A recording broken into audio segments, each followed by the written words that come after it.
Then, at the very last moment, the air in the room grew ice-cold, and a chilling gust of wind swept through the space. Green smoke billowed from nowhere, swirling ominously before Kira suddenly materialized in the center of the room, his eyes glowing with a radiant green energy. Silence fell. Friend and foe alike stood frozen, staring at him in awe. With slow, deliberate movement, Kira raised his hand. From the swirling mist emerged Arwen, the undead beast tamer, flanked by two massive undead wolves. Without hesitation, Arwen swung a thick tree branch with immense strength, sending possessed soldiers hurtling across the room like scattered leaves in a storm. The undead wolves moved with deadly precision, their claws and fangs slicing through the enemy before they could even touch the ground. Sarah and Ronan stood frozen, their weapons still in hand, struggling to process what they were witnessing. The possessed soldiers never stood a chance. With a single wave of his enormous staff, Arwen lifted them into the air like helpless toys, allowing the wolves to tear through them with ruthless efficiency. In mere moments, the battle was over. The room was cleared. Kira turned to Sarah and Ronan. His glowing green eyes softened slightly, scanning them for injuries. Both stared back, their faces a mix of awe and disbelief, unable to fully comprehend what had just happened. The air was thick with tension as the possessed army swarmed outside the school gates, their numbers growing with each scratch and bite. Every wound inflicted turned another fighter into one of their own. Grandmaster Chin's alliance had nearly fallen, his warriors now nothing more than puppets of the Abyssal Kin. Only Grandmaster Chin, Fang, and two elite fighters remained uninfected, but exhaustion weighed on them. Their breaths came in ragged gasps as they were forced back against the gates, backs pressed to the cold stone, surrounded by a relentless horde. Then the swarm suddenly parted. From between the writhing mass of possessed soldiers, Master Wang emerged. His very presence was suffocating, his expression twisted in grim satisfaction. His gaze locked onto Grandmaster Chin, a cruel smirk tugging at his lips. "Grandmaster Chin, there's nowhere left to run," Wang declared, his voice smooth and arrogant. "I suggest you surrender, or better yet, join us. Serve the Abyssal Kin, and we'll let you keep your mind and conscience. But refuse, and you won't survive the night." The remaining fighters gritted their teeth, bracing for the worst. But before anyone could speak, the school gates groaned open. From the shadows beyond, three figures stepped forward: Kira, Sarah, and Ronan. Their silhouettes glowed in the moonlight, their presence radiating defiance. Master Wang's smirk vanished. His eyes darkened with fury as he locked onto Kira. "You!" Wang hissed through clenched teeth. "You don't belong here. This fight isn't yours. If you insist on meddling, the Abyssal Kin will not give you another chance." Kira stepped forward calmly, locking eyes with Master Wang. "Master Wang, we meet again," he said, his tone resolute. "I'm sorry, but I won't leave until I put an end to you." Master Wang's sneer deepened. "And what can you do? Look around. You're surrounded, outnumbered. One scratch and you'll join us. It's only a matter of time, no matter how strong you think you are." Kira's gaze remained steady as he tilted his head. "Tell me, Wang, your masters need blood to control their victims, right? What happens if your enemy has no blood?" Wang's brow furrowed. "What nonsense is this?" Kira didn't answer. Instead, he knelt and placed his hand on the ground. The moment his fingers touched the earth, the ground beneath Master Wang trembled violently. Wang staggered back, his eyes widening as a skeletal hand burst through the soil. What is this?" Wang stammered, his confidence faltering. "How? What are you?" Kira straightened, his glowing green eyes burning with an eerie certainty. "What would numbers matter if they're meaningless?" The ground shuddered. From beside every possessed enemy, skeletal hands erupted from the dirt, clawing their way upward. A legion of skeletons emerged, their hollow eyes locked onto the possessed army. Master Wang watched in horror as his forces slashed and tore at the undead, only to see them reform stronger than before.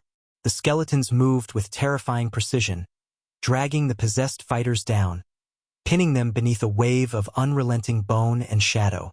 The battlefield became a storm of dust and chaos as the tide of undead overwhelmed the horde. One by one, the possessed fell, immobilized beneath the sheer force of Kira's summoned army. Grandmaster Chin, Fang, Sarah, and Ronan watched in stunned amazement. What are we witnessing? Sarah whispered. Master Wang's gaze flickered wildly, his breath uneven. Panic crept into his voice. What are you? How could you do this? Grandmaster Chin, regaining his composure, called out, Kira, please! Free Master Wang from the Abyssal Kin's control. Kira's expression remained calm but resolute as he turned to Wang. I'm sorry, Grandmaster Chin, he said quietly, but Master Wang isn't possessed. I don't sense any dark energy from him. He chose to follow the Abyssal Kin of his own free will. A heavy silence fell over the battlefield, broken only by Master Wang's sudden roar of fury. His spiritual energy erupted, enveloping him in a blazing aura. With a snarl, he lunged at Kira with astonishing speed, his fists crackling with power, aiming to strike him down. Before Wang could close the distance, a deep, menacing growl rumbled across the field. From behind Kira, 7 massive silver wolves emerged, 2 of them skeletal, with scraps of flesh barely clinging to their bones. Their glowing eyes burned with primal fury, their snarls a clear warning. 2 stepped forward, muscles tensed, blocking Wang's path.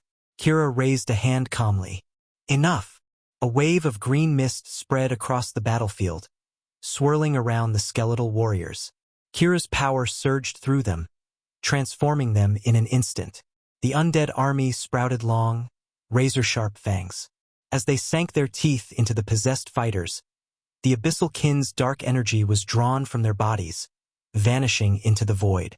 The possessed convulsed, their corrupted forms trembling as the curse was ripped away. The skeletons, now feeding on the stolen darkness, began to change. Flesh and muscle wove over their bones, their twisted forms evolving into something more fearsome. The freed soldiers collapsed to the ground, gasping as the corruption left them. Master Wang staggered, his breath ragged, his eyes wide with horror. He turned in every direction, witnessing his army, once under the Abyssal Kin's control, fall apart before him. The fighters, no longer possessed, stared at their hands in disbelief, confusion and relief washing over their faces. Wang's shoulders slumped. His knees hit the ground, his voice shaking with despair. How could this be happening? He muttered, his fingers digging into the dirt. Everything we worked for, undone by him. Grandmaster Chin stepped forward, his expression sorrowful.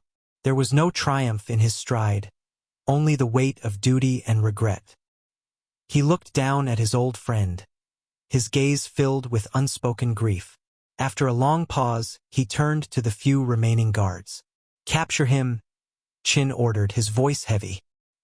He must answer for his choices. The guards hesitated, perhaps remembering the Master Wang they once followed. But duty prevailed. They moved in, securing him gently. Wang didn't resist. He simply stared ahead, empty and broken. Grandmaster Chin exhaled deeply, then turned to Kira. His hardened features softened with gratitude. Kira, he said, his voice thick with emotion, I am forever in your debt. You have saved us all, and I don't have the words to express my gratitude. Kira gave a small, understanding smile. I leave the rest to you, he said. My part here is done, but my journey is just beginning. Chin nodded, bowing his head slightly. You have done more than enough. Wherever your path takes you, know that you will always have allies here. Kira raised his hand, and with a simple wave, the skeletal army and the pack of silver wolves dissolved into mist, vanishing like smoke in the wind. All except one, the largest of them all. The massive silver wolf remained at Kira's side, its towering form exuding strength and quiet loyalty. Kira reached out, resting his hand on the wolf's head. The moment he touched it, a transformation began. Its silver fur lengthened, becoming more radiant, shimmering with an ethereal glow. A faint blue mist swirled around its body, crackling with latent power. Its piercing blue eyes burned even brighter, and its muscles rippled with newfound strength. The wolf grew larger still, its presence now something beyond mere mortal creatures, an embodiment of raw, untamed might. Kira gazed at the wolf with admiration. "I will name you Shade." Without hesitation, he leapt onto Shade's back, his movements fluid and assured.